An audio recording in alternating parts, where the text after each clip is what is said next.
भगवान की जय।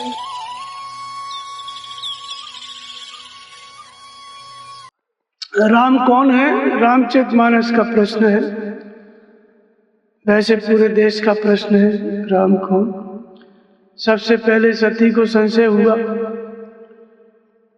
भगवान शिव से पूछा माता सती ने कि ब्रह्म जो व्यापक विरज अजय कल अनीह वेद शो के दे धर होय नर जाय न जानत वेद। जो कण कण में व्याप्त है वो ब्रह्म, वो परमात्मा, वो शरीर धारण किए हुए कैसे? शंकर जी जा रहे थे सती के सहित, भगवान ने अवतार लिया। शंकर जी ने प्रणाम किया, जय सच्चिदानंद जग पावन। तो सती सो दशा शंभु की देखी, और उपजा संदेह विशेषी। संदेह पैदा हो गया। शंकर जगत बंद जगदीशा, और सुर नर मुनि सब नावे शीशा। तीन नृप सुते कीन परिणामा, और कई सच्चिदानंद। शंकर खुद भगवान है, सुर नर मुनि सब उनको प्रणाम करते हैं। इन्होंने एक राजा के लड़के को प्रणाम क्यों किया? ये सती के मन में संशय हुआ। और जो नृप तनय तो ब्रह्म किमि, नार विरय मति भोर, और देख चरित महिमा सुनत भ्रमित बुद्धि अति मोर। ये पार्वती ने पूछा। पहले सती थी तो उन्होंने संशय किया कि ये राजा का लड़का है तो परमात्मा कैसे, ब्रह्म कैसे। और सती के बाद फिर जब वो पार्वती के रूप में आई जन्म लेके, तो फिर उन्होंने वही प्रश्न किया। तो जब दोबारा प्रश्न किया तो शंकर जी ने सोचा कि लगता है इसका संशय दूर हुआ कि नहीं। ध्यान में देखा तो पता चला कि प्रश्न इसका है ही नहीं। कीने वो प्रश्न जगत इतलागी। इसका प्रश्न नहीं है, पूरे संसार का प्रश्न है। ये आप लोगों का सबका प्रश्न है कि राम कौन है। रामचरितमानस शुरू होता है सबसे पहले याज्ञवल्क्य और भरद्वाज। भरद्वाज राखे पद टेकी, अपने गुरु को रोक लिया। फिर सबसे पहला प्रश्न उन्होंने पूछा कि राम कवन में पूछो तोई। राम कौन है? राम सो अवध नृपत सुत सोई, की अज अगुण अलग गति कोई। राम वही राजा का लड़का या अगुण निर्गुण निराकार कोई हो। और फिर उन्होंने यही प्रश्न दोहराया। एक बार शंकर जी से सती जी ने पूछा कि राम कौन है। दूसरी बार पार्वती ने पूछा शंकर जी से कि राम कौन है। तो जब याज्ञवल्क्य से भरद्वाज ने पूछा कि राम कौन है, एक राम अवधेश कुमारा, तिनकर चरित विदित संसाया। भयो रोष रन रावण मारा, नार विरह दुख लयो परा। प्रभु सोई राम के अपर को, जाय जपत त्रिपुरार। और सत्य धाम सर्वज्ञ तुम, कहो कबीस विचार। अब सत्य के धाम है, गुरु है। एक तो राम का चरित्र जो मैंने सुन रखा है, नार विरह दुख लयो परा। नारी के विरह में दुखी हुए, रोष में रावण का वध किया, वही राम है? या जिसको त्रिपुरारी शंकर जी जपते हैं जिसका नाम, वो कोई और है? कृपा करके मुझे बताइए। तो ये भरद्वाज का प्रश्न है। उन्हीं दोनों के प्रश्न को पार्वती ने भी पूछा, सती ने भी पूछा, भरद्वाज ने उसी को दोहराया कि ऐसे ही संशय कीन भवानी, और महादेव तब कहा बखावे। भगवान राम रामचरितमानस में कहते हैं कि सब मम प्रिय सब मम उपजाए, सबसे अधिक मनुज मुझ भाई। सब मम प्रिय, सब मेरे प्रिय हैं, सबकी उत्पत्ति मुझसे हुई है। इसका मतलब यह है कि पूरे विश्व में जो लोग थे भगवान राम के बाद, सब परमात्मा को, राम को मानते थे। सबसे अधिक मनुज मुझ भाई।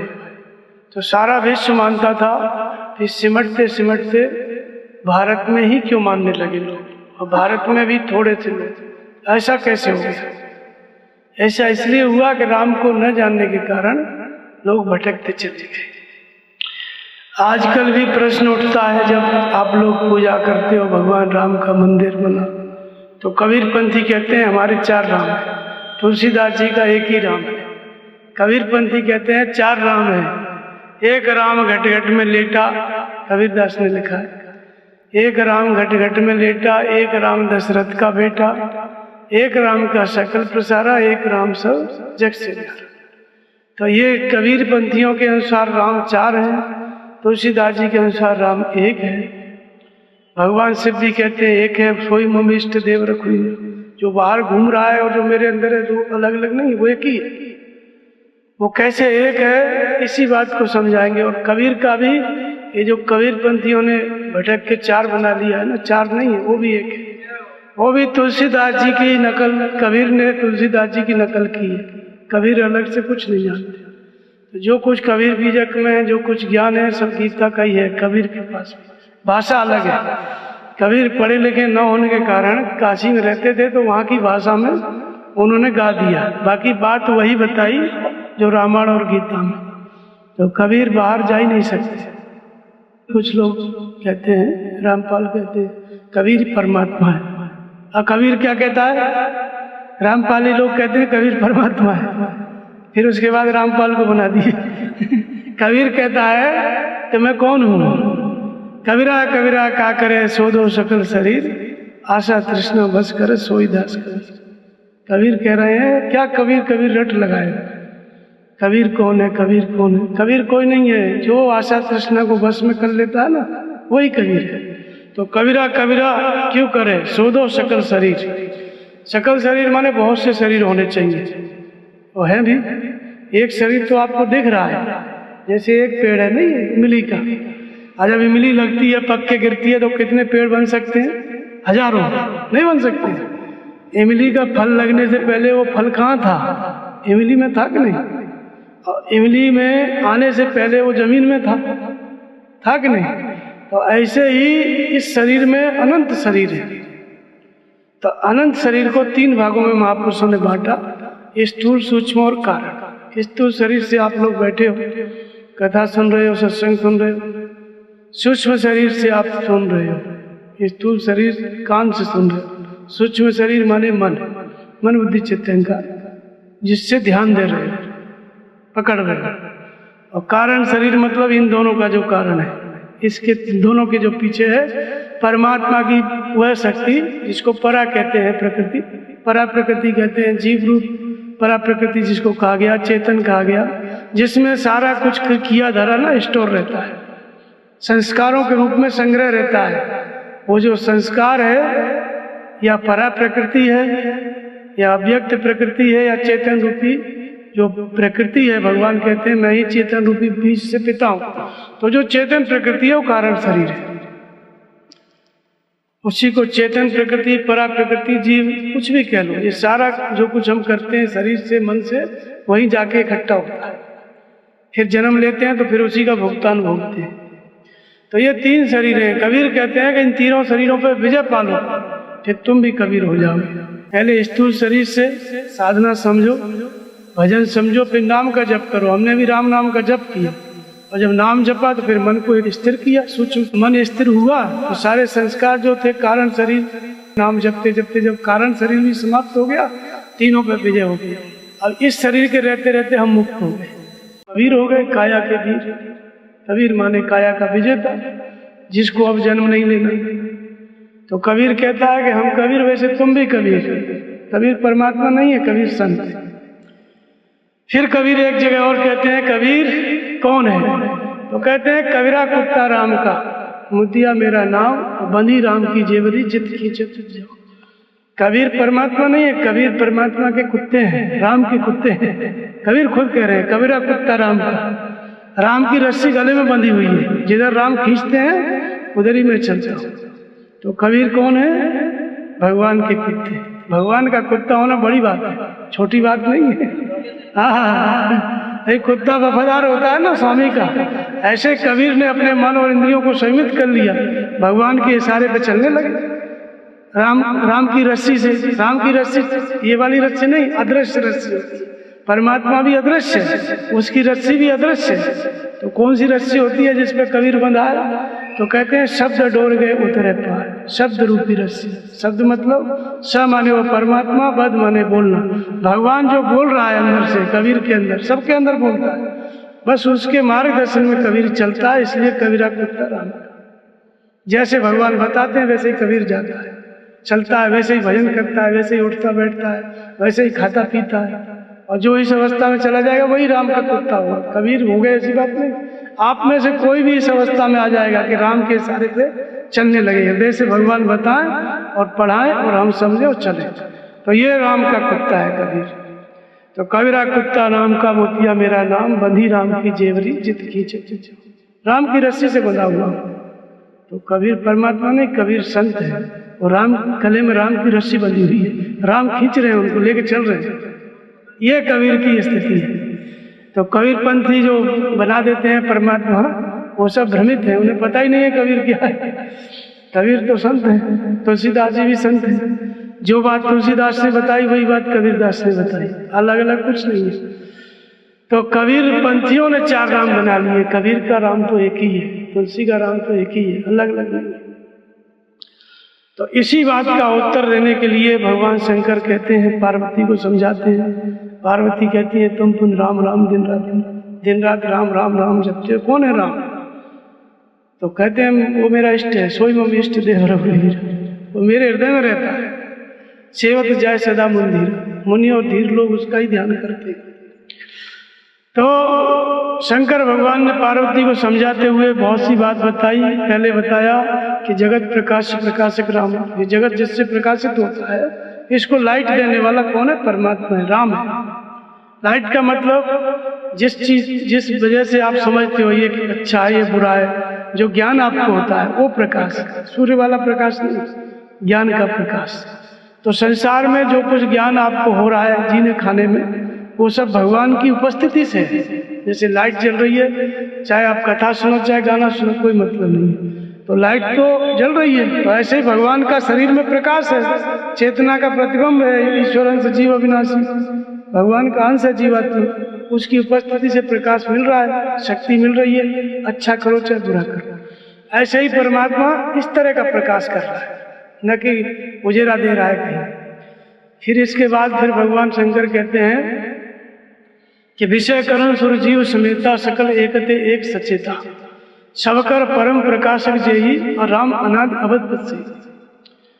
विषय और इंद्रियां और इंद्रियों के देवता जो अवरोही क्रम में एक के बाद एक जागृत होते हैं, सक्रिय होते हैं, इनका जो प्रकाश दाता है, इनको जो शक्ति देता है वो राम है। भाई हम इंद्रियां विषयों के प्रति सजग रहती हैं, आंख देखती है, कान सुनता है। ये कान को सुनने की शक्ति कहाँ से आ रही है? परमात्मा से। आंख को देखने की शक्ति कहाँ से आ रही है? परमात्मा से। अगर कोई आदमी मर जाए तो वो देख पाएगा? आंख तो रहेगी, कान भी रहेंगे, लेकिन देख नहीं सकते, क्योंकि वो जो जीव था वो ईश्वर का अंश था, वो ईश्वर ही था, उसकी शक्ति से ये देख रहे थे। और जीव के अंदर शक्ति परमात्मा की। तो जब जीव है तभी उससे इंद्रियां सक्रिय होती हैं देखने में, और व्यक्ति चलने में सक्रिय होता है, भोगों को भोगने में सक्रिय होता है। बस इसकी दिशा अलग है। परमात्मा की शक्ति का उपयोग चाहे आप संसार में कर लो, चाहे आप भजन करने में, भगवान में कर लो, शक्ति परमात्मा दे रहा है। प्रकाश कौन दे रहा है? परमात्मा। तो इसलिए भगवान शिव कहते हैं कि पुरुष प्रसिद्ध प्रकाश निधि प्रगट परावर नाथ और रघुकुल मन मम स्वाम सोई कई शिव नायो मात। भगवान शिव ने कहा प्रसिद्ध पुरुष है, पुराण पुरुष है, जड़ और चेतन का स्वामी है, वही मेरा इष्ट देव है। भगवान शिव अलग अलग नहीं करते कि वो राम जिसका मूर्ति बना है या जिसका अवतार हुआ है वो अलग है मेरे हृदय में, ऐसा नहीं, वही उसमें भी है। क्योंकि जब भगवान शिव के हृदय में है तो प्रत्येक व्यक्ति के हृदय में है ना, अष्टप्रभु हृदय अक्षताधिकारी सबके हृदय में। तो सबके हृदय में है, तो जो भगवान राम का अवतार हुआ त्रेता युग में, उनके हृदय में भी वो राम था जो शिव के हृदय में था। तो उसी राम को जान के राम भगवान हुए ना।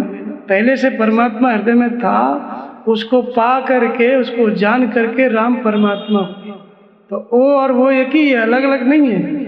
शरीर अलग रहता है, शरीरधारी महापुरुष शरीर से सदा नहीं रहते, उस समय में थे आज नहीं है, तो हम उनके मंदिर बना लेते हैं, है तो वही परमात्मा।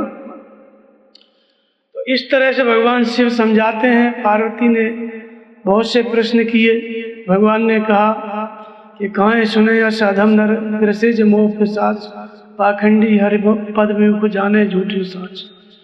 तो झूठ सही कुछ भी नहीं जानते, जो ऐसा कहते हैं कि राम जो है राजा का लड़का या राम आदमी है, ऐसा बोलने वाले उनके ज्ञान विराग सकल गुण जाए सब चला जाता है। तो वो भले ही मनुष्य शरीर में है, परमात्मा अवतरित हुआ है, लेकिन है ब्रह्म। भले ही चल रहा है फिर रहा है, लेकिन है कौन? ब्रह्म है। तो सब शरीरों में वो प्रसुप्त है, उस शरीर में प्रकट है। फर्क इतना ही है कि जो राम जिनका नाम है त्रेता में जो अवतरित हुए, उस शरीर में वो प्रकट था, अवतरित था। आपके अंदर वो भी वो है, वो ब्रह्म आपके भी हृदय में, लेकिन प्रसुप्त। रामचरितमानस क्या है? उसी प्रसुप्त ब्रह्म को जागृत करने की विधि। रामचरितमानस क्या है? रामायण प्रसुप्त ब्रह्म को जागृत करने की विधि। और इसकी रचना किसने की? रच महेश निज मानस रखा और पाए सो समय शिवासन भागा। भगवान शिव ने रामायण की रचना की। तुलसीदास और महर्षि वाल्मीकि ने तो अनुवाद किया। भगवान शिव की रचना का महर्षि वाल्मीकि ने अनुवाद किया, तुलसीदास जी ने भी अनुवाद किया। रचना किसकी है? शिव की। तो शिव ने रचा और शिवासन भाषा पार्वती से बोला, कहा कथा के रूप में। तो एक तो शिव आदि योगेश्वर हुए, गुरु हुए। दूसरे शिव कौन है? वंदे बोधमयम नित्यम गुरुम शंकर रूप, जो वर्तमान में सदगुरु हैं, जो वर्तमान में सदगुरु हैं, जिनको आप देख सकते हो, वो शंकर। उनके अंदर ये मानस की रचना हो चुकी है, आपके अंदर करना है, इसलिए आपको सुनाते हैं। यानी जो अधिकारी है, सेवा का मतलब जिसके अंदर सत्य की जिज्ञासा हुई, सत्य में ही प्रवृत्ति, जो ईश्वर को जानना चाहता है, जिज्ञासु, संसार में कामना कर रहा है, उसको नहीं बताएंगे। जो भगवान को जानना चाहता है, ऐसे महात्मा को, महापुरुष जो शंकर स्वरूप गुरु हैं, जब विरक्त होता है, सब कुछ छोड़ के जाता है, तो फिर महापुरुष उसको उपदेश देते हैं रामचरितमानस, ब्रह्म विद्या का, आध्यात्मिक। यानी आपके अंदर राम कैसे, अंदर रावण कैसे, अंदर लक्ष्मण, सब कुछ अंदर कैसे, इस बात को शिव स्वरूप सदगुरु बताते हैं। किसके लिए? अधिकारी के लिए, सबके लिए नहीं। तो उमा राम गुण गूढ़ पंडित मुनि पावे विरते, पावे मोह विमूढ़ और जे हरि विमुखन धर्म रते। रामचरितमानस में जो बात लिखी है, जो मोहित हैं संसार में, वो और मोहित होंगे। वो क्या कहेंगे? राम को सीता थी, अत्रि को अनसुईया थी, सब लोग घर में ही रहो, वो मोहित होंगे। और जो मुनि हैं, वो मनन करके वैराग्य को प्राप्त होते हैं। एक ही है रामचरितमानस, लेकिन मनन करने वाले विरक्त होते हैं, भगवान को पाते हैं। और जिनको भगवान को नहीं पाना है, वो घर में मस्त है अपना, और मोह को प्राप्त होते हैं। तो इसलिए इसमें सब कुछ आपके अंतःकरण की कहानी है। क्या है रामचरितमानस? साधु चरित्र शुभ चरित्र कपासु और निरस विशद गुण में फल जासु। ये रामचरितमानस किसका चरित्र है? ये साधु का चरित्र है। साधु का चरित्र माने मनुष्य का चरित्र है भगवान का चरित्र, लेकिन किसके अंदर घटता है? मनुष्य के अंदर। कौन से मनुष्य के अंदर घटेगा? क्या सबके अंदर घटता है? तो बोले नहीं। जिन रघुवीर चरण रत मानी तिनकर ये गति प्रगट भवानी। जो भगवान के हृदय स्थित राम के चरणों में प्रेम कर लेता है, उनके हृदय में ये घटना घट जाती है। इस संसार में से कोई भी व्यक्ति भगवान राम के हृदय स्थित ईश्वर के चरणों में प्रेम करता है, ये रामचरितमानस घटने लगता है, प्रकट हो जाता है, जागृत हो जाता है, समझ में आने लगता है कि इसमें क्या लिखा है। तो इसलिए रामचरितमानस आध्यात्मिक ग्रंथ है और इसको अधिकारी के लिए कहा जाता है। कथा तो रोज ही आप यहाँ करवाते हो, वो वाली कथा आप रोज सुनो, नहीं समझ पाओगे। रामचरितमानस नहीं समझ में आएगा, कथा सुनोगे तो भी। ये कब समझ में आता है? श्री गुरुपद नख मणिगण ज्योति सुमिरत दिव्य दृष्टि होती, तब सूझे रामचरित मणि माने। जब शंकर स्वरूप सदगुरु मिलेंगे, आप आंखों से उनको देखोगे, फिर मन में उनका ध्यान करोगे चरणों का, तब सुमिरत, जब सुमिरन करने में आएंगे चरण, तब दिव्य दृष्टि का संचार होगा। और फिर ये चौपाइयों में क्या लिखा है, ये सब बात समझ में तब आएगी। इसके पहले व्यास लोग एक एक चौपाई के 33 अर्थ बताते हैं, और जिंदगी भर सुनने वाले सुनते भी हैं, लेकिन वो भी नहीं जानते राम कौन है। इसीलिए, क्योंकि बाल की खाल निकाल के समझा दो, जब तक जागृत नहीं होगा परमात्मा, वो राम खुद, तब तक आप नहीं जान सकते। क्यों? क्योंकि सोई जाने जे देव जनाई। आपको वही जान सकता है जिसको आप खड़े होकर जागृत होकर रोज बताएं, प्रेरणा करें, तब आपको कोई समझेगा। और समझ गया कोई कदाचित, तो उसकी क्या दशा होती है? तो कहते हैं जानत तुम्हें तुम्हें हो जाए, वो तुम्हारा ही स्वरूप हो जाता है। जैसे शिव ने जाना तो शिव भगवान हुए कि नहीं? हनुमान जी ने जाना तो हनुमान जी भगवान हुए कि नहीं? वाल्मीकि ने जाना तो वाल्मीकि भी भगवान के स्वरूप। ऐसे कितने भी ऋषि मुनि जानते गए और सब भगवान के स्वरूप होते गए। बुद्ध ने जाना, वो भगवान के स्वरूप। महावीर ने जाना, कबीर, तुलसी, रैदास ने जाना, ये सब भगवत स्वरूप। सोई जाने, जिसको भगवान जनाते हैं वो जान लेता है। तो इस तरह से ये रामचरितमानस अंतःकरण की घटना है। प्रत्येक व्यक्ति के अंदर में वो है, प्रसुप्त है राम का चरित्र। लेकिन कब प्रकट होगा? जब गुरु मिले, सक्षम सदगुरु मिले। और कौन से सदगुरु? जिनके स्मरण करने से दिव्य दृष्टि जग जाए, वो वाले गुरु। सब गुरु नहीं कर सकते इसको जागृत। जिसके स्मरण से दिव्य दृष्टि आ जाए वही गुरु रामचरितमानस को जागृत कर सकता है, राम को जागृत कर सकता है। जो प्रसुप्त राम है, सबके अंदर प्रसुप्त है, उसे जागृत कर सकता है। तो इसके लिए राम के बारे में फिर शंकर जी बताते हैं कि राम कौन है। शंकर जी ने कहा कि बिनु पद चले सुने बिनु काना, और कर बिनु कर्म करे विधनाना। भगवान से माता पार्वती को बता रहे, लेकिन बताने से पहले क्या किया? ऐसे ही नहीं बोलने लग गए, पहले ध्यान किया। किसका? जिसकी कथा बोल रहे हैं उसका। तो कैसे ध्यान किया? मगन ध्यान रस दंड जुग पुण्य मन बाहिर कीन, और रघुपति चरित महेश तब हर्षित वर्णन दी।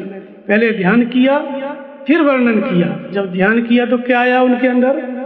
श्री रघुनाथ रूप और आभा, भगवान का स्वरूप हृदय में आ गया। यानी भगवान राम शिव के गुरु भी है। तो श्री रघुनाथ रूप और आभा, परमानंद अमित सुख पावा। जैसे ही रूप आया ध्यान में, परमानंद।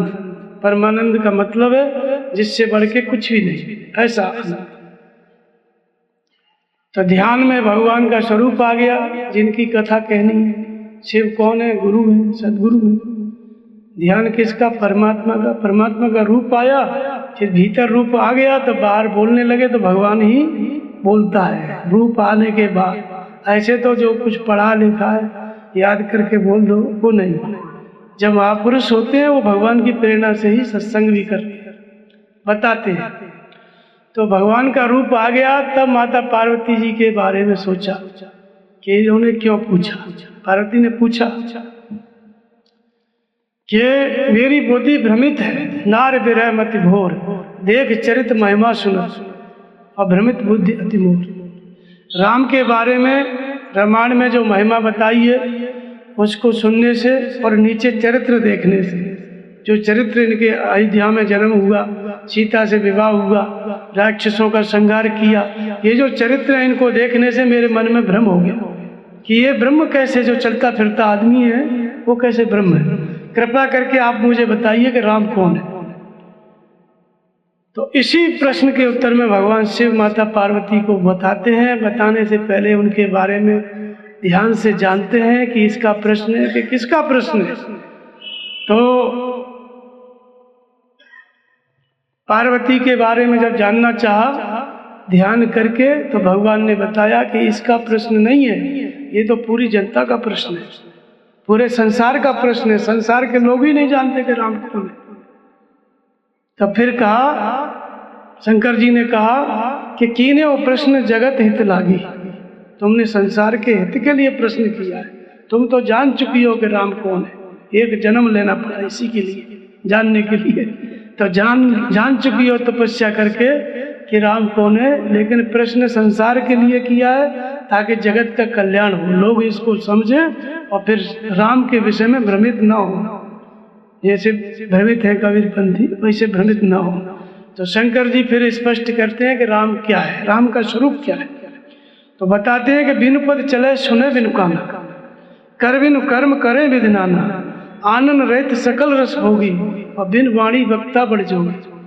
तो कहते हैं कि बिन पद चले सुने बिन काना, बिना पैर के सर्वत्र चल रहा है। पैर नहीं है लेकिन सर्वत्र चलता है। और बिना कान के, कान नहीं है आपकी तरह, लेकिन सब कुछ सुन रहा है, सबकी बात। चींटी के पग नूपुर बाजे, वो भी साहिब सुनता है। चींटी घुंघरू बांध के चलने लगे, आपको सुनाई देगा? नहीं देगा, भगवान उसको सुन लेते हैं, इतना तेज कान है उनका। मैंने बिना कान के सब कुछ सुन रहा है। सबके उर अंदर बसो, जानो भाव को भाव, सबके हृदय में बैठा हुआ है। आप विचार करते हो बाद में, वो पहले से जानता है कि आप कौन सा विचार कर रहे हैं। वो है राम, आपके सबके हृदय में। फिर कहते हैं कि आनंद रहित सकल रस भोगी, मुख नहीं है उसको, लेकिन संपूर्ण रसों को उपभोग करता है, खट्टा मीठा कड़वा सब बिना मुख के। तन बिनु परस नयन बिनु देखा, शरीर नहीं है लेकिन सबका स्पर्श कर रहा है, 24 घंटे सब उसी में डूबे हुए, बिना शरीर का है फिर भी सबको छू रहा है। तो तन बिनु परस नयन बिनु देखा, नेत्र नहीं है, ऐसी दो आंख नहीं है, लेकिन सबको देख रहा है बिना नेत्र के। अब बताओ ऐसे परमात्मा का, राम का कोई फोटो ले सकता है? यहाँ है लेकिन फोटो लेके बताए कोई? फोटो नहीं ले सकता है। तो ये मंदिर मूर्ति किसकी है? जिसने इस राम को जाना। त्रेता युग में भगवान राम, उनका शरीर से नाम राम था, उन्होंने जाना तो उनकी हमने मंदिर बनाया, और जानत तुम्हें वही भगवान के रूप हो गए, इसलिए हम उनकी पूजा करते हैं कि जैसे उन्होंने जाना वैसे हम भी अपने अंदर के ईश्वर को जाने, अंदर के राम को जाने, इसलिए पूजा करते हैं। अब पूजा करते हैं, वहाँ कोई बताने वाला नहीं है कि राम का नाम का जप करो तुम्हारे अंदर ईश्वर है, तो वो पूरा पूजा बेकार चला जाता है, क्योंकि कुछ पता ही नहीं चल पाया।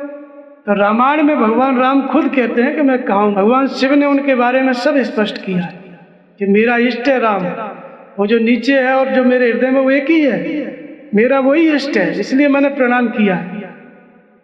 उसी की कथा में बताता हूँ, शंकर जी की उपज है राम कथा। तो जय में गावे वेद बुध जाय धरे मुनि ध्यान, और सोई दशरथ सुत भगत हित कौशलपति भगवान। जिसको मुनि ऐसे गायन करते हैं, बिना पैर का, बिना हाथ का, बिना कार का, बिन वाणी वक्ता बड़ जोगी। वाणी नहीं है, जीव नहीं है, लेकिन करोड़ों अरबों लोगों को एक साथ बोल सकता है। अगर 800 करोड़ लोग दुनिया में है ना, 800 करोड़ लोग एक साथ नाम जपें, एक साथ ध्यान करें, तो 800 करोड़ लोगों को उनके घर पे बताएगा, जहाँ रहते हैं वहाँ बोलेगा, इधर आने की जरूरत नहीं है, क्योंकि उसका मंदिर प्रत्येक शरीर, प्रत्येक मनुष्य का हृदय उसका मंदिर है। जहाँ मनुष्य रहता है वहीं वो राम रहता है। ये तो हम जानते नहीं है, तो उनको एक जगह पे कर देते हैं। तभी तो कहते हैं कि सब मम प्रिय सब मम पूजाए, पूरी सृष्टि मेरी उत्पत्ति है, कोई मनुष्य ऐसा नहीं है जो मेरा नहीं है। लेकिन सब जीव मैंने पैदा किए, लेकिन सबसे अधिक मनुष्य मुझ है, क्योंकि मनुष्य शरीर से ही हम भगवान को जान सकते हैं, इसलिए मनुष्य शरीर भगवान को भी प्रिय है।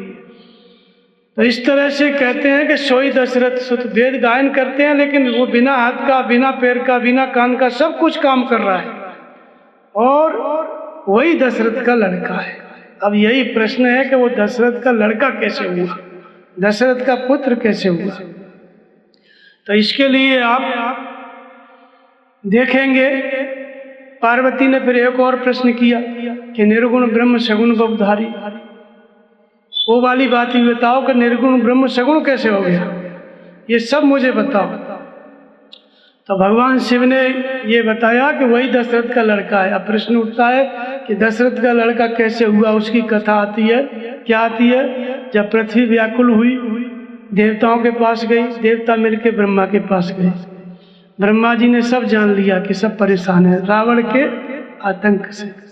रावण सबको मारता था, हरण करके ले जाता था, देवताओं को सबको बंदी बना रखा था, उसके दरबार में सब झाड़ू लगाते थे। तो वो सब देवता मिलके पृथ्वी गाय का रूप धारण करके गई, ब्रह्मा जी के पास गए। ब्रह्मा सब जाना मन अनुमाना, ब्रह्मा सब समझ गए किस लिए आए, लेकिन उन्होंने भी कहा कि मेरा भी बस नहीं है। जाकर तेंदासी सो अविनाशी मोरे तोर सहाय, वो अविनाशी है, वही हमारी सहायता करेगा। उसमें सब लोगों ने बताया कि भगवान कहाँ रहते हैं। देवताओं ने कहा वैकुंठ में रहते हैं, किसी ने कहा क्षीर सागर में रहते हैं। भगवान शिव आदि योगेश्वर थे, सदगुरु थे, उन्होंने जान लिया था भगवान को, भगवान के ही स्वरूप थे। उन्होंने कहा कि हर व्यापक सर्वत्र समाना प्रेम ते प्रकट हो में जा।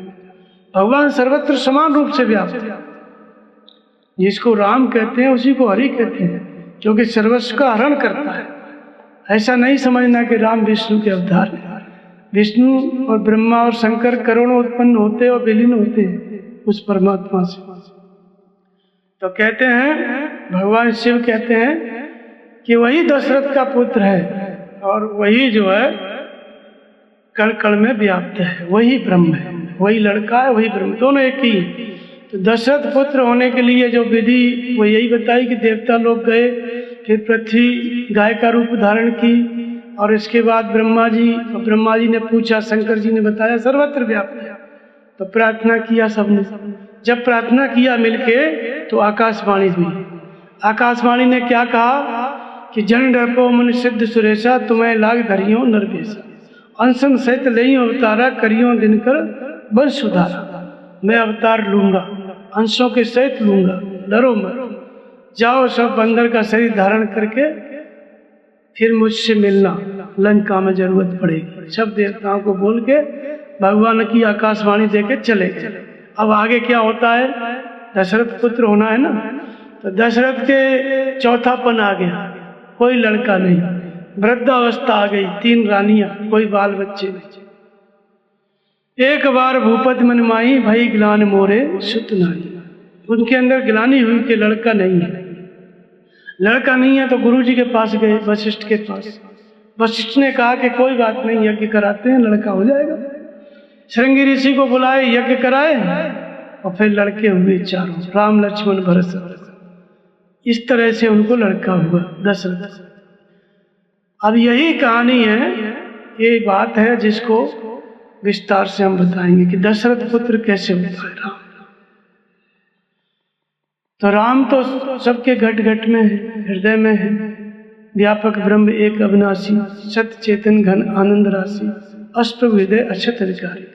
भगवान शिव ने कहा प्रेम से प्रकट होता है, और एक जगह कहा नाम निरूपण नाम जतन से सो प्रकट जी मुक्त, नाम के जब से प्रकट होता है। तो दशरथ के यहाँ कैसे प्रकट हुआ? दशरथ क्या है?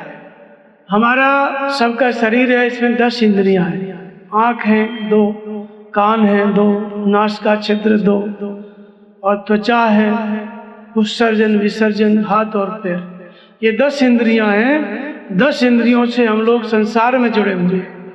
तो जब तक ये 10 इंद्रियां अपना अपना भोग कर रही हैं, आंखें अपना रूप देख रही हैं, कान अपना शब्द सुन रहे हैं, तब तक ये 10 इंद्रियां क्या है?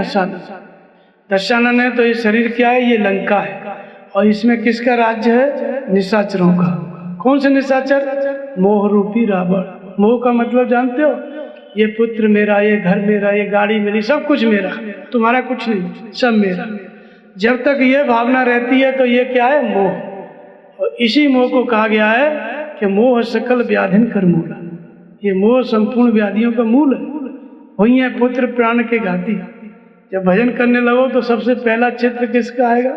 नाम भगवान का जप रहे और याद पुत्र की आती है, तो वहां शत्रुता समझ में आती है कि असली शत्रु पुत्र ही है, पत्नी यही असली शत्रु है। तो कहाँ पे पता चलता है? जब भजन करेंगे तब वही खड़े हो जाएंगे सबसे पहले। अब उनको हटाओ तब नाम जप पाओगे, नहीं तो वही आएंगे, बार बार में जप होगा कि भाई ये काम करो वो काम करो। तो इसलिए 10 इंद्रियों की जब तक विषयों की प्रवृत्ति है, बाहर इंद्रियां भोग में लगी है, तब तक दशानन कौन है? हम ही दशानन है, हम ही रावण है। और मोह मतलब आसक्ति, लगा, जिस चीज को देखता है देखता ही रह जाता है, तो इसको मोह कहते हैं। फिर मांग होती है कि ये चीज चाहिए, सुन रहा है तो सुनता ही रह जाता है, ये चीज चाहिए, बार बार चाहिए, तो कामना पैदा होती है। तब काम रूपी मेघनाथ, क्रोध रूपी कुंभकर्ण, लोभ रूपी नरंतक, अहंकार रूपी ऐरावण, आशा तृष्णा रूपी राक्षसियां, प्रकृति रूपी सुपर्णखा। ये अनंत है, आसुरी प्रवृत्ति अनंत है और सब हमारे अंदर है, सब हमारे अंदर है। रोज इसको गिन सकते हो, कौन सी चीज चल रही है, आप नाम जपोगे समझ में आ जाएगा। क्रोध आएगा पता चल जाएगा कुंभकर्ण चल गया, क्रोध रूपी कुंभकर्ण, तो सब हमारे अंदर है। तो ये सब माया कर परिवार, प्रबल अमित को बरने पारा। ये माया का परिवार है, दशानन का परिवार है, अनंत सुत समूह जन परिजन नाती, गिने को पार निशाचर जाति। अपार है ये आसुरी संपद, हमारे ही हृदय में है। तो जब आसुरी संपद काम कर रही है तो हम ही रावण है, कुंभकर्ण, मेघनाथ, सब कुछ हम ही।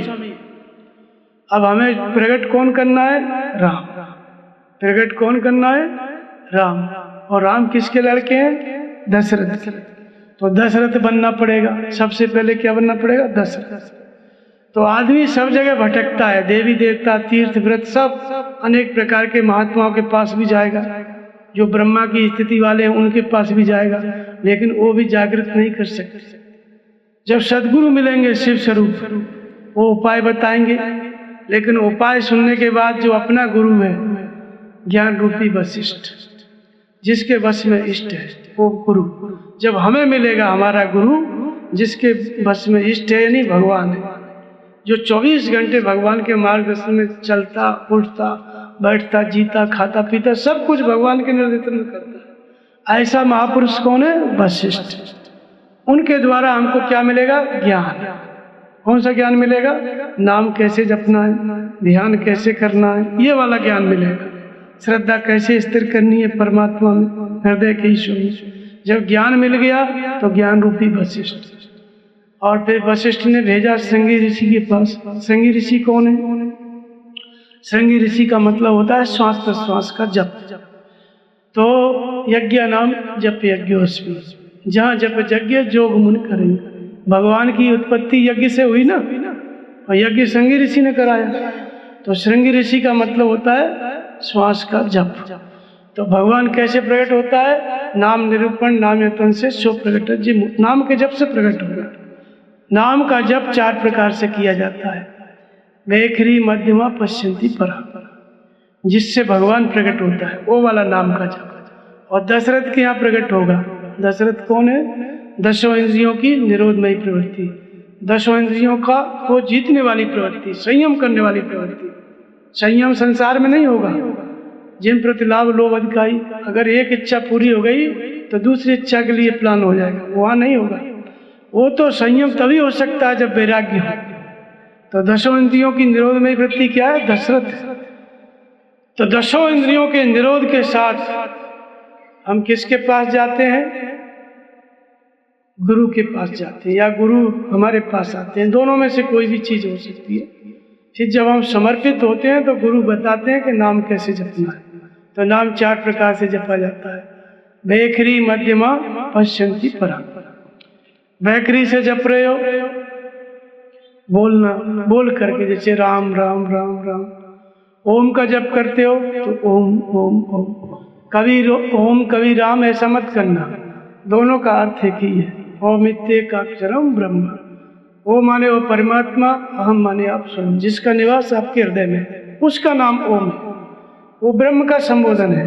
राम कौन है? राम ब्रह्म चिन्मय अविनाशी सर्वरहित सर्व पूर्ववासी। राम भी उसी ब्रह्म का नाम है जो सबके हृदय में रहता है, पूर्व में रहता है। तो दोनों उसी ब्रह्म के संबोधन है। तो राम अथवा ओम, किसी एक नाम को चुन लो, आधा घंटे बैठ जाओ समय निकाल के, बोल बोल के जपना, ओम ओम ओम ओम। ऐसे राम जपना है तो राम राम राम राम, ऐसे ऐसे रोज जपो आधा घंटा। तो बोल के जपो, फिर धीरे धीरे जपो। धीरे धीरे जपने का मतलब खुद बोलो खुद सुनो, जरूर बोलो जरूर सुनो। ऐसा मत सोचो कि हम तो मन में जप लिए। मन नहीं जपता है, मन धोखा देता है। मन क्या है? वो जपेगा नहीं, आप सो जाओगे बताएगा भी नहीं कि कब सो गए। तो इसलिए लोग ये भ्रम में रहते हैं कि हम तो सब मन में ही करते हैं। मन में कुछ नहीं होता है, मन में सारी सृष्टि के विचार घूमते हैं, काम क्रोध राग द्वेष। मन तो सुनने के लिए बाध्य करना पड़ेगा हमको जबरदस्ती, इसीलिए बोल बोल के जप रहे हैं कि मन सुने। तो वैखरी से जपने की अपेक्षा मध्यमा से जपोगे तो और सूक्ष्म होता है, यानी उससे ज़्यादा पावरफुल होता है। क्योंकि बोल करके आप राम राम राम राम बहुत नाम बोल सकते हो।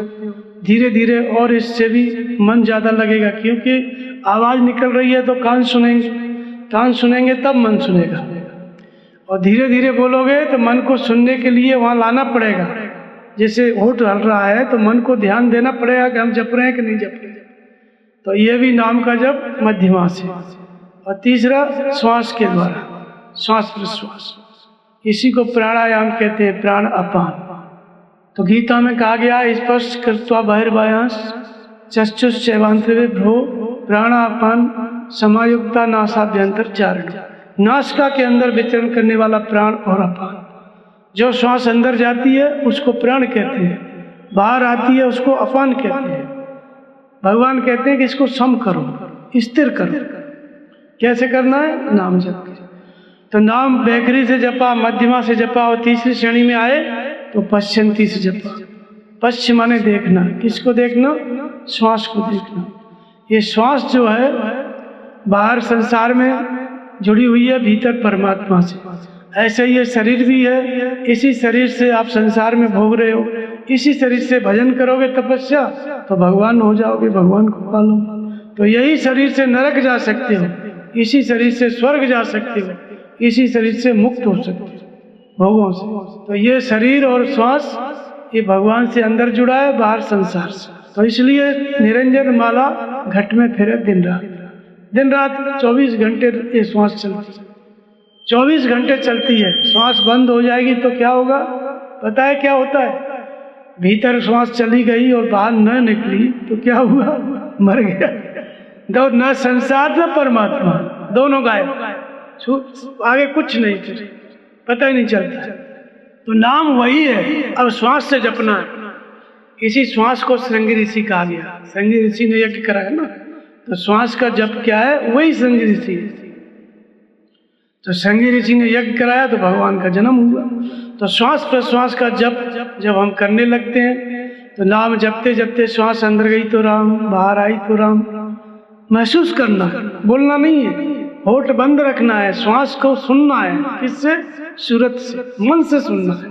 कब श्वास अंदर गई, कब बाहर आई, अवलोकन करना है मन को खड़ा करके। जैसे आदमी कोई खड़ा है रोड पे, ट्रैफिक वाले हवलदार नहीं खड़े रहते हैं, दिन भर गाड़ियां जा रही हैं, ऐसे करता रहता है, लाखों गाड़ियां चलती हैं उसकी। तो ऐसे ही दिन भर 24 घंटे श्वास में विचार चलते हैं। जब श्वास को आप देखने लगोगे ना तो आपको श्वास नहीं देखेगी, विचार देखेंगे। ये काम करना है, ये काम करना है, उससे बात करनी है, वहां जाना है। जैसे ही मन लगेगा तो श्वास को नहीं देखेगा, ये सब आ जाएगा। तो मन एक है, अगर मन श्वास देखेगा तो दूसरा विचार नहीं करेगा, और दूसरा विचार कर रहा है तो अभी श्वास नहीं देख रही है। तो श्वास को मन से देखा जाता है। इसलिए श्वास का जप जब होता है तो मन से जप होता है। किससे होता है? मन से। इसी को सूरत कहते हैं, मन की दृष्टि। तो सीधे बैठ जाओ स्थिर, नाम जीव से जरूर जपो, धीरे धीरे जपो, शांत बैठ के श्वास को देखो। श्वास कब गई, यहाँ से प्रवेश करती है, यहीं से बाहर निकलती है। तो जैसे ही प्रवेश करे मन को लगा दो कल्पना को कि अब जा रही है, अब यहाँ पहुंची, अब यहाँ पहुंची, अब यहाँ पहुंची। मन को पीछे पीछे लगा दो। फिर कितनी देर रुकी उसको समझो, और फिर कब वापस आई, बाहर कितनी रुकी उसको भी समझो। मन को इसके पीछे पीछे चलाओ, दौड़ाओ, मन को पीछे पीछे चलाओ। और जैसे ही मन रुकेगा तो यही श्रृंगी ऋषि का यज्ञ है। नाम का जप श्वास में होने लग गया। अंदर गई तो राम, बाहर आई तो राम। महसूस करना है, बोलना नहीं है। ध्यान रखना, बहुत से लोग जैसे श्वास को खींचेंगे बोलेंगे राम, श्वास खींच रहे, वो तो बैखरी है, वो पश्चंती नहीं है। आवाज निकली कि बैखरी हो गई, आवाज नहीं निकलना, केवल श्वास को देखना है, तब पश्चंती। तो मैं बता रहा हूँ वो दिखाई नहीं पड़ेगी आपको, बैखरी और मध्यमा से ही जपना पड़ेगा घर में। वो श्वास नहीं आती है पकड़ में, लेकिन बैखरी मध्यमा से जपते रहोगे तो थोड़ी बहुत देर के लिए श्वास समझ में आएगी कि आ रही है, जा रही है, अभ्यास होगा। तो जब श्वास प्रश्वास में नाम का जप होने लग गया तो श्रृंगी ऋषि का यज्ञ चालू हो गया। जब यज्ञ चालू हो गया तो हृदय निर्मल होता है। भक्त का जब हृदय निर्मल होता है तो हृदय की निर्मलता क्या है? हबी है, खीर है। और फिर भक्ति रूपी कौशल्या से अनुभव रूपी राम, कौशल्या को राम हुई, कर्म रूपी केकई से भाव रूपी भरत, सुमित्र रूपी सुमित्रा से लक्ष्मण और शत्रुघ्न, 4 लोग प्रकट हो गए। तो भक्ति रूपी कौशल्या। भक्ति क्या है? विभक्त माने अलग, भक्त माने जुड़ना। हम किससे अलग हैं? भगवान से। भगवान तो हमारे अंदर है लेकिन हमारी स्मृति में नहीं है, हमको याद नहीं है। याद क्या है? जो काम रोज करते हैं वो याद है, भगवान याद नहीं। तो हम किससे जुड़े हैं? संसार से। और हमें किससे जुड़ना है? अपने अंदर के ईश्वर से जुड़ना है। किस माध्यम से जुड़ना है? नाम के जप के माध्यम से। नाम का जप जब श्वास में होने लगे तो हम भगवान से जुड़ जाएंगे। तो भगवान से जुड़ने का नाम क्या है? भक्ति। तो उनकी माता जी कौन थी? कौशल्या। ये कौशल्या क्या है आपके अंदर? भक्ति रूपी कौशल्या। भक्ति माने भगवान से जुड़ गया व्यक्ति, एक परमात्मा में श्रद्धा स्थिर हुई, सदगुरु का ध्यान करने लगा, आत्मा की जागृति हुई, नाम जप में मन लग गया, भगवान से जुड़ गया। ये सब प्रक्रिया कौशल्या है। जो भक्ति में आप कर रहे हैं, नाम जप और ध्यान, ये प्रक्रिया क्या है? ये कौशल्या है। तो सो अज प्रेम और भक्ति बस कौशल्या की। जो अजन्मा है वो भक्ति और प्रेम के वश में कौशल्या की गोद में आने लगता है, खेलने लगता है। तो जब भगवान से जुड़ गया भक्त, श्वास प्रश्वास के जप के द्वारा 10 इंद्रियां संयमित हो गई। तो ये दशरथ है, इंद्रियां संयमित हुई तभी तो नाम जप में मन लगा। अगर इंद्रियां संयमित नहीं है, आंख कुछ और देख रही है, कान कुछ और सुन रहा है, तो श्वास कैसे सुनाई पड़ेगी? तो सब जगह से इंद्रियां संयमित हुई तो दशरथ हुआ। फिर श्वास में जब दृष्टि टिकी सूरत, तो फिर भक्ति हो गई, जुड़ गए भगवान से, तो भक्ति रूपी कौशल्या। फिर इसके अंदर प्रकट कौन होता है? अनुभव रूपी राम। कल हमने बताया कि ब्रह्म अखंड और अनंत है, अनुभव गम्य। भगवान का अवतार होता है तो किस रूप में होता है? अनुभव के रूप में। अनुभव क्या है? तो यद्यपि ब्रह्म अखंड अनंता, अनुभव गम्य भजे जे संता। अन माने अतीत, भव माने संसार। एक तो संसार में अनुभव लोग कहते हैं किसी को खेती करने का, किसी को पढ़ाने का, 50 प्रकार के, वो नहीं। यहाँ अनुभव का अर्थ करते हैं अन माने अतीत, भव माने संसार। संसार क्या है? भव। भव किसको कहते हैं? भव माने होना। जैसे हमारे मन में रहता है हमको ये काम करना है, फिर ये हो जाएंगे, फिर ये करेंगे तो ये हो जाएंगे। यानी जो कुछ हम हो चुके हैं अतीत में, अनंत जन्मों में, वो हमारा संसार है। वर्तमान में जो हम होना चाहते हैं भविष्य में, ये होंगे, ये होंगे, ये करेंगे, वो सब हमारा संसार है।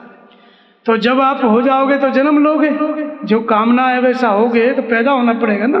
तो पैदा हो गए तो भव, तो शरीर को ही भव बोलते हैं। और पैदा होने से पहले शरीर कहाँ पे था? मन में। तो मन के संकल्प को भी भव बोलते हैं, मनोभव इसको कहते हैं। तो भव माने होना, प्रकट होना।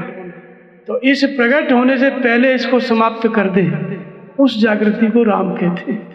ये जो मन में विचार उत्पन्न होता है तो शरीर उत्पन्न होता है, और शरीर उत्पन्न होगा तो माता पिता मिलेंगे, भाई बहन मिलेंगे, घर परिवार मिलेगा, संसार बसेगा। लेकिन उत्पन्न होने से पहले ही भगवान हटा दिए तो आगे वाला बीज ही खत्म हो गया ना। तो इस जागृति को राम कहते हैं। राम अवतरित होके इन आसुरों को, इन निशाचरों को मारते हैं। कौन से निशाचर? कामना रूपी मेघनाथ, क्रोध रूपी कुंभकर्ण, इच्छा आशा तृष्णा रूपी राक्षसियां, इनका वध करते हैं। तो जब भगवान प्रकट होंगे, नाम जप से श्वास प्रश्वास में नाम जपेंगे तो जागृत होते हैं अनुभव के रूप में। तो जिस स्तर पर हम खड़े हैं, हमारा नाम जप ऐसा हो कि भगवान वहीं प्रकट होके हमको मार्गदर्शन करने लगे, उठाने बैठाने चलाने लगे, नाम जपाने लगे, प्रेरणा करने लगे। 3 बजते ही भगवान उठा दे, उठो बैठो नाम जपो, इशारा करके उठा दे।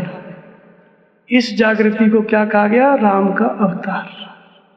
और ये जागृति जिसके अंदर होती है वही जानता है, जिसके अंदर होती है वही जानता है। पास में बैठा हुआ भी नहीं बता पाएगा कि इनको भगवान क्या बता रहे हैं। बता पाएगा कोई? क्योंकि तुम्हें बता रहे हैं, तुम जानो, बाजू वाले को क्या पता। इसलिए इसी को कहा गया है निर्गुण ब्रह्म का सगुण होना। तो यद्यपि ब्रह्म अखंड अनंता, उसी में आगे कहते हैं कि अस्तव रूप बखानो जानो, और फिर सगुण ब्रह्म रति मानो। ऐसा आपका रूप, कुंभज कहते हैं भगवान से कि मैं जानता भी हूँ और व्यक्त भी करता हूँ, सत्संग भी बोलता हूँ। उन कुंभज ने कहा कि अनुभव गम्य भजन जय संता। अनुभवों के आश्रित होकर जो भजन करता है, नाम जपता है, वो संत है। तो सगुण उपासना का मतलब है भगवान का गुण प्रकट हो जाए। भगवान त्रिकालज्ञ है, तो तीनों कालों की जानकारी हमारे अंदर प्रकट हो जाए। भगवान तीनों कालों की बात बताने लगे, उनकी हम बात समझने लगे, यहाँ से सगुण उपासना शुरू होती है। तो सगुण उपासक का मतलब ये नहीं है कि पूजा पाठ बाहर, ये सगुण उपासना नहीं। तुलसीदास जी बचपन में पैदा हुए ब्राह्मण के, सब मंदिर पूजा पाठ सब कुछ था, लेकिन तुलसीदास जी रामायण में कहते हैं कि निर्गुण रूप सुलभ अति, सगुण न जाने कोई। और सगुन अगुन नाना चरित्र सुन मुनि मन भ्रम। मुनि भी भ्रमित हो जाते हैं सगुन और निर्गुण में। तो तुलसीदास जी की सगुण उपासना यदि मंदिर की पूजा थी तब तो वो जानते ही थे, कोई नहीं जानता इसका प्रश्न ही नहीं था। लेकिन कहते हैं सगुण न जाने कोई सगुण को जानता ही नहीं है। तो क्यों नहीं जानते हैं? इसीलिए नहीं जानते हैं कि सगुण मतलब ईश्वरीय गुण जब प्रकट होते हैं किसी में, ईश्वर जागृत होता है, जन्म लेता है, अवतरित होता है। अवतरित होने के बाद फिर जब नाम जपता है, कोई स्वरूप का ध्यान करता है, नाम का जप, तब उसका नाम सगुण उपासना है। तो जिसके अंदर जागृत होगा वही जानेगा, पास वाला भी नहीं जान पाएगा। तो ये भगवान जागृत होके बताने लगे और हम उनके आश्रित होके नाम जपने लगे। यहाँ से सगुण उपासना शुरू होती है। तो निर्गुण ब्रह्म सगुण बपधारी, बप माने शरीर को धारण कर लेता है निर्गुण ब्रह्म। धारण तो कर ही लिया। जब भगवान उठाने बैठाने चलाने लग गए, ये खाओ ये मत खाओ, अब सो अब जगो, तो शरीर को धारण कर लिया कि नहीं कर लिया? तो कहते हैं राम भक्त तो नर तनधारी और सह संकट किए साधु सुखारी। भगवान ने अवतार लेके क्या किया? नर शरीर को धारण कर लिया। यानी आपके अंदर भगवान प्रकट होगा, अवतरित होगा, तो आपके शरीर को धारण कर लेगा। धारण करने का मतलब चलाएगा। शरीर को यंत्र बना के उठाएगा, बैठाएगा, चलाएगा। खाना है, पानी पीना है, सोना है, जगना है, सब चीज में भगवान का हस्तक्षेप हो जाएगा। इस जागृति को राम का अवतार कहते हैं, इसी को अनुभव कहते हैं। और जिसके अंदर ये जागृति हो गई वही सगुण उपासना है, वही सगुण उपासक है। क्योंकि ईश्वर के गुण प्रकट हो गए। जो निर्गुण था, जो ईश्वर का गुण प्रकट नहीं था, पता ही नहीं था है कि नहीं, वो प्रकट हो गया। और प्रकट हो गया तो उसके आश्रित होकर भजन करने लग गया। तो ये सगुण उपासना। तो इसलिए सगुण उपासना कोई नहीं जानता। निर्गुण में क्या है? निर्गुण में तो सारे कबीरपंथी उपासक कहते हैं हम तो निर्गुणिया हैं। बोलने में क्या जाता है? भगवान निर्गुण है, ब्रह्म जो है वो ब्रह्म हम ही है, बोल दो बस, हो गई निर्गुण उपासना। करना कुछ नहीं है। तो वो तो क्या है, निर्गुण नाम की कोई उपासना नहीं है। कबीर भी सगुण उपासक थे। ऐसे ही परमात्मा जागृत हुआ, फिर ऐसे ही उन्होंने राम नाम का जप किया, फिर भगवान को पाया। पा लेते हैं तब संत भी गुणातीत हो जाता है, निर्गुण हो जाता है। तो निर्गुण संतों की रहनी है, परमात्मा नहीं है, उपासना नहीं है, संतों की एक स्थिति है। जब गुणातीत हो गए तो निर्गुण हो गए। और जब तक तीनों गुण हैं तब तक भगवान के गुण प्रकट हैं, तब तक साधना चल रही है, उपासना चल रही है। लेकिन भगवान मिल गया तो भगवान का फिर क्या होगा? भगवान से भी वैराग्य होता है।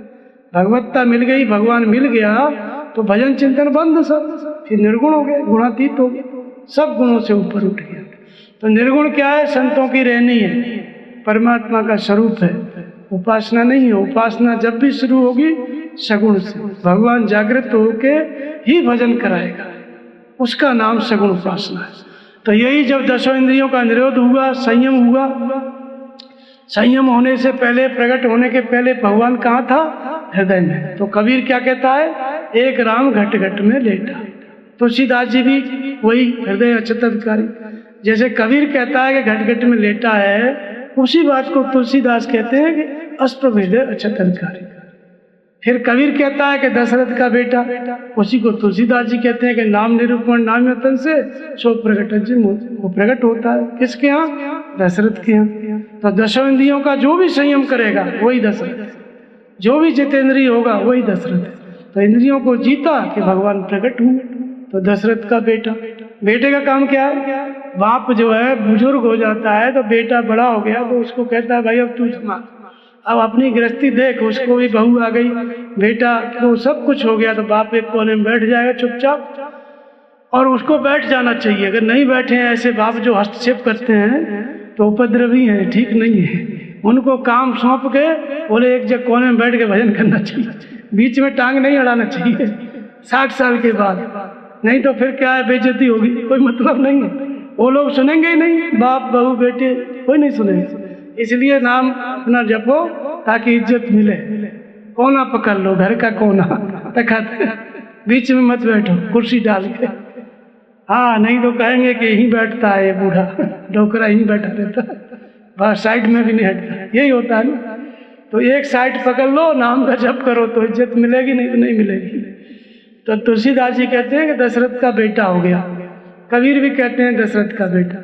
तो जैसे ही इंद्रियां जीतने में आई, 10 इंद्रियों में संयम सदा, नाम जपते जपते भगवान प्रकट हो गए। प्रकट हो गए तो भक्त की जिम्मेदारी भगवान पे हो जाती है। जो भजन कर रहा है, नाम जप रहा है, संयम किया, तो दशरथ हुआ ना। संयम करते ही भगवान जागृत हो गए, तो उसको उसका भजन कराने की, उसका योगक्षेम की जिम्मेदारी भगवान की हो जाती है। जितना जब तक उसे इस धरती पर रहना है, नाम जपना है, तब तक उसकी देखभाल उस शरीर की, उस दशरथ की कौन करेगा? राम करेंगे, भगवान करेंगे। उसे कहाँ जाके अपना रहना है, कहाँ सत्संग बोलना है, क्या, सारी प्रक्रिया पे भगवान का कंट्रोल हो जाता है। और भगवान कैसे बताते हैं, मैं आगे कल बताया था, फिर बताऊंगा आज। तो दशरथ का बेटा, तो बताइए, कबीर का राम और तुलसी का राम अलग अलग है? एक ही है ना। जो राम तुलसी का है वही कबीर का है। कबीर पंथी भ्रमित है, कबीर पंथियों में रामपाली ज्यादा भ्रमित है। तो इन लोगों को जो है अंधे हो गए हैं सभी लोग। तो ये दशरथ का बेटा, तो एक ही राम था ना, जो घट में लेटा था वही दशरथ का बेटा हुआ। अब उसी राम के मार्गदर्शन में जो दशरथ का बेटा है, इंद्रिय संयम के साथ साधना कर रहा है, साधक नाम जप रहा है, भजन कर रहा है। तो भजन करेगा तो भगवान अपनी महिमा बताएंगे ना, दिखाएंगे कि नहीं। तो भजन करते करते ऐसी अवस्था आती है, तुलसीदास जी की भी आई, कबीरदास जी की भी आई। तुलसीदास जी की क्या अवस्था आई? स्वर्ग नरक अपवर्ग समाना, जहाँ तहाँ देख धरे धनवाना। स्वर्ग स्वर्ग के रूप में नहीं दिखा, नरक नरक के रूप में नहीं दिखा, क्या देखा? भगवान का स्वरूप। सर्वत्र राम ही राम देखे तुलसीदास जी। तो कबीर क्या कहता है? कबीर कहता है एक राम का सकल प्रसारा। जिस बात को तुलसी कहते हैं कि मैंने सर्वत्र राम को देखा, लेकिन जब घर छोड़े तब नहीं, जब पत्नी से वैराग्य हुआ तब थोड़ी राम देखे। वो तो बहुत अवस्था ऊंची आई, रामायण लिखी, तब बाद में पता चला कि सर्वत्र राम है। अवस्था आई तब। तो कबीर भी जिस दिन रामानंद के पास गए, उनकी ठोकर लगी पैर की। रामानंद का बच्चा राम राम जप, कौन है? कबीर ने कहा गुरुजी पा गया मंत्र, राम राम जपूंगा आज। कबीर को गुरु मंत्र मिला राम राम रामानंद जी से। उस दिन कबीर को सकल प्रसारा नहीं दिखा उस दिन। तो उसके बाद तो कबीर कहता है माया महा ठगनी हम जानी। माया बड़ी ठगनी है, कबीर को माया से डर है। और ये लोग कहते हैं कबीर परमात्मा। अरे कबीर माया से भयभीत है, भजन कर रहा है। माया महा ठगनी हम जानी, त्रिगुणी फांस लिए कर डोले और बोले मधुरी बानी। कबीर कहते हैं, खुद कहते हैं कि भाई माया से मैं बड़ा मुश्किल से बचा। किसने बचाया? संत बचे को गुरु की कृपा से। संत कैसे बचता है? जिस पे गुरु की कृपा है। अरे गुरु की कृपा माने भगवान जिसको बता रहे हैं 24 घंटे कि इधर मत जाओ, इधर काल है, तो वो बचेगा कि नहीं बचेगा? शब्द डोर गए उतरे पार, कबीर कहते हैं। शब्द माने भगवान की वाणी, सा माने परमात्मा, बद माने बोलना। भगवान प्रकट होके बोलने लग गए, कबीर ने उसको शब्द कहा, तुलसीदास जी ने अनुभव कहा, उसी को राम का अवतार कहा। और अन्य अन्य महापुरुषों ने उसी को वेद कहते हैं, अवैध तत्व का वेदित वेद। इसलिए राम को भी क्या कहा गया? वेद तत्व नृप तब सुतचारी। वो राम कौन है? वो वेद का तत्व है, अर्थात अवैध तत्व को विदित कराने वाली विधि। अवैध तत्व विदित होके बताने लगे, उसका नाम वेद है। यानी भगवान पढ़ाएं और हम पढ़ें, उनकी बात को समझें। इसी को कबीर ने शब्द कहा है। इसी शब्द की डोरी को गह के कबीर पार हुआ। तो बीच में कबीर भी माया से भयभीत, लेकिन जब मुक्त हो गया तब कबीर फिर मुक्त हो गया। उसकी स्थिति आई क्या कि एक राम का सकल प्रसार। जब माया से ऊपर उठा कबीर, तब उसको भगवान दिखाई पड़ेगा, सर्वत्र राम ही राम। और वही तुलसीदास को दिखाई पड़े, दोनों एक समय में थे ना, उनको भी दिखाई पड़े सर्वत्र राम ही राम। तो एक ही राम है, चार राम नहीं है। एक राम की चार अवस्थाएं। तब सकल प्रसारा देख लिया, तो ये सकल प्रसार में भगवान को देखा। किसी ने आज पूछा था भगवान का दर्शन कैसे होता है, इन्होंने पूछा।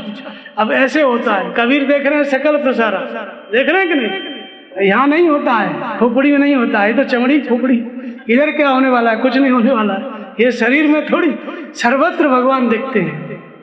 आपने शुरू किया हृदय में मान के नाम जपना, यहाँ शुरू किया कि भाई मेरे अंदर है, लेकिन जब पाया तो कहाँ पाया? सर्वत्र देखा कृष्ण। अब कबीर कोई नई बात नहीं बता रहे हैं, कबीर ने नई बात नहीं बताई और तुलसी ने भी नई बात नहीं बताई। भगवान कृष्ण इनसे पहले बता चुके हैं। क्या बता चुके हैं? यो माम पश्यति सर्वत्र। कौन मुक्त होता है अर्जुन? मुक्त की अवस्था क्या है? भगवान मिलते हैं तो कैसे मिलते हैं? क्या एक जगह पर खड़े हुए देखता है? तो बोले नहीं, यो माम पश्यति सर्वत्र सर्वम च मैं पश्यति तस्याहम न प्रणश्यामि सच मेरे प्रणश्यति। जो मुझ परमात्मा को सर्वत्र देखता है, सर्वत्र मतलब कण कण में व्याप्त देखता है, और संपूर्ण भूतों को मुझ परमात्मा के अंदर देखता है, वो मुक्त होता है। तो भगवान ऐसे दर्शन नहीं देते जैसे आज आपने टीवी में देखा होगा चार आत्मा। ऐसा कोई भगवान कभी प्रकट नहीं होगा, ये आप लोग भूल जाए। भगवान जब भी मिलेगा किसी को तो सर्वत्र दिखाई देगा, पेड़ पत्थर पानी सब जगह। क्योंकि भगवान अगर छोटा है तो एक जगह पे आपने देख लिया तो इसका मतलब बाकी जगह भगवान नहीं है, तो भगवान तो बहुत छोटा हो गया ना भाई। आपने तो एक जगह बना लिया कि यही है बस, दूसरा नहीं है, तो अन्य जगह कौन है फिर? वो जो अन्य जगह है वो इससे बड़ा है फिर, तभी तो जो है इसको आने नहीं दे रहा है सब जगह। तो इसलिए जो सर्वत्र देखता है वो परमात्मा का दर्शन करता है। ज्ञानियों के लिए कहा ज्ञान मार्गी, जो अपनी आत्मा में संपूर्ण भूतों को देखता है, संपूर्ण भूतों में अपने आप को देखता है। ज्ञान दृष्टि से ऐसे उसको बताया ज्ञान मार्गी कि अपनी आत्मा में सब कुछ देखेगा और अपने को ही सबके अंदर देखेगा। ये ज्ञान मार्गी साधक की दृष्टि है। वो बात एक ही है, आत्मा को देखो चाहे भगवान को देखो, वो भाषा का अंतर है, बाकी दोनों की एक ही स्थिति है। आत्मा कोई अलग, भगवान कोई अलग, ऐसा बात नहीं। तो यही कबीर कहता है कि मैंने सकल प्रसारा देखा, सर्वत्र कबीर ने भगवान को देखा। यही तुलसी ने देखा। भगवान कृष्ण गीता में पहले ही बोल चुके हैं, जो सर्वत्र देखता है मुझ परमात्मा को, वो मुझ में है, मैं उसमें हूँ, जरा भी अंतर नहीं है। यही जो है मेरी सामीप्य मुक्ति है, यही सख्य भाव है। ये मेरा सखा हो जाता है, जैसे तू सखा है अर्जुन, वैसे मेरा हो जाता है। ये तो अवस्था हो गई भगवान के दर्शन की। अब दर्शन तो हो गया, इसके आगे क्या होता है? तो सोई जाने जे देव जनाई और जानत तुम्हें तुम्हें हो जाए। कौन जानता है? चिदानंदमय देह तुम्हारी और विगत विकार जान अधिकारी। सब नहीं जानते। जिसने विकारों को खत्म कर लिया, काम क्रोध राग द्वेष, जिसने शरीर के रहते रहते नाम जपते जपते मिटा दिए, भगवान की प्रेरणा के अनुसार चलते चलते जितने विकारों को मिटा दिया, विगत विकार हो गया, वही अधिकारी है इस स्वरूप को देखने का। सब नहीं देख सकते। जो निर्विकार अवस्था को पहुंच गया, उसी निर्विकार अवस्था का नाम परमहंस है। परमहंस कौन है? जो निर्विकार हो गया, बालवत हो गया, 2 साल का बच्चा, कोई विकार नहीं होता। ऐसे ही परमहंस होता है। जब निर्विकार अवस्था आ गई तो फिर वो आपको जानता है। उसकी देह, उसका शरीर कैसा है? चिदानंदमय। शरीर तो यही है हड्डी चमड़ी का, लेकिन भगवान उस शरीर को चला रहा है, उठा रहा है, बैठा रहा है। उसके ऊपर कैप्सूल के रूप में भगवान है, तो इसलिए चिदानंदमय वो देह हो जाती है। महापुरुष की, सिद्ध पुरुष की देह तो वही रहती है जो पैदा तो माता पिता से हुआ था, लेकिन तपस्या करके चिदानंदमय बना लिया उसने, इसलिए चिदानंदमय देह तुम्हारी। और वो महापुरुष की देह किसकी है? वही भगवान की देह है, वही भगवान का स्वरूप है। इसलिए तो हम लोग मंदिर बनाते हैं महापुरुषों। हमने भगवान को नहीं देखा, कोई देख भी नहीं सकता। जिस रूप से वो प्रकट हुआ, जिसने तपस्या किया, उसकी मूर्ति है, उसका फोटो है, वो भगवान है हमारे लिए। और सही बात भी है, शरीर से है ऐसा महापुरुष तो वही गुरु, वही भगवान, और नहीं है तो उसका मंदिर बना लेते हैं। ये इस तरह से पूजा प्रचलित हुई। तो जानत तुम्हें तुम्हें हो जाए, सोई जाने तुम्हारी कृपा तुम्हें रघुनंदन, और जानत भगत भगत हो। तुम्हारी कृपा से कोई तुमको जानता है, तुम्हारी कृपा से ही कोई तुमको जानता है, सब नहीं जानते। और जानत भक्त भक्त उर चंदन, और जानते ही क्या हो जाता है? वो तुम्हारा ही स्वरूप हो जाता है, तुमसे अलग नहीं रह जाता। वो उसका मुख और तुम्हारा मुख एक हो जाता है। जैसे सबरी के झूठे बेर भगवान खा रहे हैं, तो भगवान का मुख और सबरी का मुख एक ही है, इसलिए वो तो प्रतीक है। भक्त और भगवान मिलके एक हो जाते हैं, कोई अंतर नहीं रह जाता। तो ये अवस्था है। तो ये एक राम का सकल प्रसारा और एक राम सब जग से न्यारा। जग से न्यारा कैसे हो गया? जिसने भगवान को पाया इस संसार में, नाम जप के भजन करके सर्वत्र देखा, और देखते ही वो भगवान का स्वरूप हो गया। वो महात्मा रहेगा तो यही, उसका भी शरीर आपकी तरह है, यही नाक नक्शा है, लेकिन इस संसार में रहते हुए भी वो संसार से परे है। संसार उसको पहचान नहीं सकता, इसलिए एक राम सब जग से न्यारा। वो संसार से परे हो जाता है, उस राम का स्वरूप क्या है? एक तो ये राम हृदय में है बिना पैर का, लेकिन जिसने इसको जान लिया वो भी राम का स्वरूप है, साक्षात परम ब्रह्म। उस सदगुरु को कहते हैं कि उसके अंदर कौन सी योग्यता आ जाती है? तो कहते हैं कि अहंकार शिव बुद्धि अज और मन सच्चित महान और मनुज बात सचराचर रूप राम भगवान। मनुष्य शरीरधारी परमात्मा राम कैसा होता है? जिसका आकार, जिसका स्वरूप अहंकार शिव होता है। उसका स्वरूप क्या होता है? शिव होता है। और उसकी बुद्धि अज। बुद्धि क्या होती है? ब्रह्मा। बुद्धि यंत्र होती है, भगवान बोलते हैं बुद्धि में और ग्रहण करती है और वाणी व्यक्त करती है। तो उस महापुरुष की बुद्धि क्या है? ब्रह्मा है, जिसकी बुद्धि में भगवान ही बोल रहा है। बुद्धि यंत्र हो गई है, साधारण बुद्धि नहीं है जो केवल ईश्वरीय निर्देशों को पकड़ती है और रिले करती है, बोलती है, वाणी व्यक्त करती है। वो महापुरुष कौन है? वो ब्रह्मा। ये राम का स्वरूप बता रहे हैं। जो साक्षात परम ब्रह्म स्वरूप सदगुरु होते हैं उनका स्वरूप, तो वो गुरु ही ब्रह्मा। इसलिए तो कहा गया गुरु ब्रह्मा, जिसकी बुद्धि यंत्र हो गई, भगवान की वाणी को कैच करती है और व्यक्त करती है। और जिसका स्वरूप क्या है? शिव हो गया। जिसका जो आकार है वो शिव है, कल्याण स्वरूप है। उसका ध्यान करोगे आपका कल्याण हो जाएगा। इसलिए उसी का स्वरूप क्या है? शिव। इसलिए गुरु को शिव भी कहा गया है, शंकर भी कहा गया है। और मन सच चित्त महान, मन ही चंद्रमा है और चित्त ही विष्णु है। कौन सा चित्त? जो शांत हो गया है, समाधिस्थ हो गया है, जिसके अंदर महान परमात्मा प्रसारित हो गया। तो उस महापुरुष का चित्त क्या है? विष्णु है। इस तरह से इन तीनों योग्यताओं से ऊपर साक्षात परम ब्रह्म स्वरूप जो सदगुरु है, वही सजीव रूप में राम का स्वरूप होता है।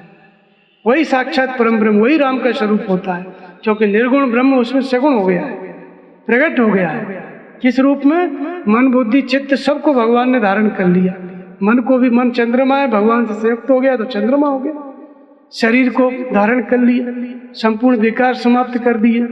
यही राम के अवतार का हेतु है। असुर मार थापे, आसुरी व्यक्तियां समाप्त कर दिया भगवान ने, और देवी संपत्ति ब्रह्मा विष्णु महेश सब आ गए, और इन सब के ऊपर साक्षात परम ब्रह्म बैठ गया।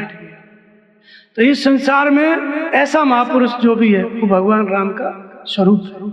वही शिव का स्वरूप है, वही विष्णु का स्वरूप है, वही ब्रह्मा का स्वरूप है, और वही इन तीनों से ऊपर भी है साक्षात ब्रह्म। तो इस तरह ये अवस्था आती है। इसके बाद फिर पूजा की बात आती है कि देवी देवताओं की पूजा लोग क्यों करते हैं? भगवान के अंदर, इस राम के अंदर कितनी शक्ति है? तो कहते हैं शारद कोट अमित चतुराई और वेद सत कोट सृष्टि निपुणाई। ये राम कैसा है? करोड़ों सरस्वती के समान बुद्धि देने की क्षमता है एक राम में, एक परमात्मा में। अब यहाँ दोनों इकट्ठे हो गए। एक तो हृदय में जो था, तपस्या करके जिसने जान लिया साक्षात परम ब्रह्म स्वरूप, उसके आचरण में भी परमात्मा आ गया। वो हृदय में नहीं है, हृदय में तो है ही, उसके व्यवहार में आ गया अवतरित होकर। तो महापुरुष साक्षात परम ब्रह्म सदगुरु क्या होता है? सगुण और निर्गुण दोनों का रूप होता है। निर्गुण उसकी रहनी होती है और सगुण परमात्मा उसके द्वारा जागृत होता है। उसका ध्यान करोगे तो आपके अंदर भी लाइट जल जाएगी, इसलिए वो सगुण है। तो इसलिए वो कैसी क्षमता है उस राम की? कोटि विष्णु सम पालन करता। एक विष्णु के समान नहीं, 100 करोड़ विष्णु के समान पालन करने की क्षमता है उस एक राम में। और रुद्र कोटि सत सम संघर्ता, तुलसीदास जी कहते हैं एक रुद्र के समान नहीं, एक शंकर के समान नहीं, करोड़ों रुद्र के समान श्रृंगार करने की क्षमता है उस राम में। और दुर्गा अमित कोटि अरिमर्दन, एक दुर्गा के समान नहीं, 100 करोड़ दुर्गाओं के समान शत्रु विनाश करने की क्षमता है। किसमें? एक राम में, जो आपके अंदर है उस राम में। तो हम दुर्गाओं की पूजा क्यों करें? जब राम जो है करोड़ों दुर्गाओं के बराबर हमारे अंदर है, तो हम दुर्गाओं को क्यों ढोके चले? और क्यों हम जो है लक्ष्मी सरस्वती की पूजा करें? क्योंकि सरस्वती तो एक बुद्धि देगी, ये तो 100 करोड़ सरस्वती के बराबर बुद्धि देने की क्षमता है आपके अंदर की ईश्वर। कोट शक्र सम विभव विलासा, एक इंद्र के समान नहीं, 100 करोड़ इंद्र के समान वैभव और विलास देने की क्षमता है। किसमें? हृदय के राम में। शारद अमित कोट चतुराई, करोड़ों सरस्वती के समान बुद्धि देने की क्षमता। ये जितने भी देवता हैं, इन करोड़ों करोड़ों देवताओं के समान आपकी इच्छाओं की पूर्ति की क्षमता अंदर के राम में है परमात्मा। ये बात इसलिए बताई गई कि सबको छोड़ के आप हृदय के ईश्वर को मानो।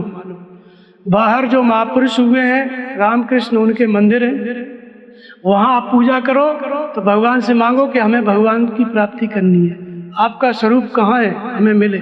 तो बाहर का देवता भी आपको प्रेरणा करके वर्तमान में जो महापुरुष होंगे राम के स्वरूप, कृष्ण के स्वरूप, उनसे मिला देगा जब आपकी श्रद्धा अच्छी होगी तो।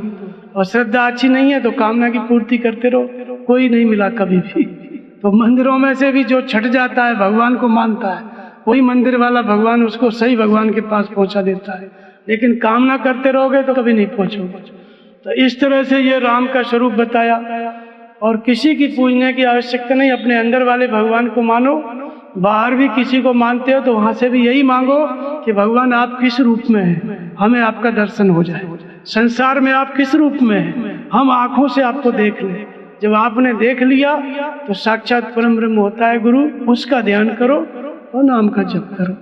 तो इस तरह से ये राम का स्वरूप रामचरितमानस में इसको बताया गया, जो सभी के हृदय में है, प्रसुप्त रूप में है। समय आने पे नाम जपते जपते ये प्रकट होता है, और प्रकट होता है तो भगवान भजन कराते हैं, भजन करा के अपने स्वरूप की प्राप्ति कराते हैं। जब स्वरूप मिल गया तो गुरु ने चेला पुरुष अकेला, पुत्र पुत्र भय पारा, तो सदगुरु कौन हमारा। तो मतलब बाद में फिर गुरु चेला कुछ नहीं, फिर भगवान की प्राप्ति हो गई तो भजन चिंतन सब बंद। लेकिन फिर भी महापुरुष करते हैं। कबीर कहता है भजन हमारा हरि करे हम पायो विश्राम। तो कबीर मन निर्मल हुआ जैसे गंगा नीर, पाछे लागा हरि फिरे कहत कबीर कबीर। ये बात उन्होंने कही। भाई जब मन निर्मल हो गया, भगवान मिल गए, तो भगवान ही भजन करते हैं फिर भक्त का, उसको नहीं करना है। भजन करने का मतलब है भगवान ही उठाएंगे, बैठाएंगे, बताएंगे कि यहाँ चलो, ये करो, उसका कल्याण करना है, सबके बारे में बताएंगे। तो पीछे लग लेते हैं भगवान। फिर कबीर कहते हैं कि संत कैसा होता है, कहे कबीरा हो गया अंत, जैसन गधा तैसन संत। संत को कह दिया गधा। नहीं, कबीर बड़े विचित्र हैं। कभी तो इतना बड़ा बात बोल देते, कभी कहते हैं हम तो गधा हैं, कभी कहते हैं हम तो कुत्ता हैं। नहीं, राम के कुत्ते। तो संत कुछ नहीं होता है, वो केवल उपमा देता है लोगों को समझाने के लिए। वो तो महापुरुष होता है, भगवत स्वरूप होता है। तो जैसे तुलसी वैसे ही कबीर, जो राम तुलसी का है वही राम कबीर का है। कबीर कोई अलग से टपक के नहीं आए, वो इसी शास्त्र से यहीं से बने, मतलब अलग से कहीं से थोड़ी आए। तो इसलिए कबीर कहता है रा और माँ के बीच में कबीरा राह रुका है। राम नाम का जप करते करते मन स्थिर हो गया तो कबीर का ध्यान लग गया। तो कोई अलग अलग नहीं है, एक ही राम है। वही राम सबके अंदर है। जो भी नाम जपेगा उसी के अंदर प्रकट हो जाएगा, वही दशरथ हो जाएगा, सब कुछ उसको देखने में आ जाएगा। बोलिए श्री सद्गुरुदेव भगवान की जय। ठीक, सब लोग प्रणाम कर लो, फिर जय।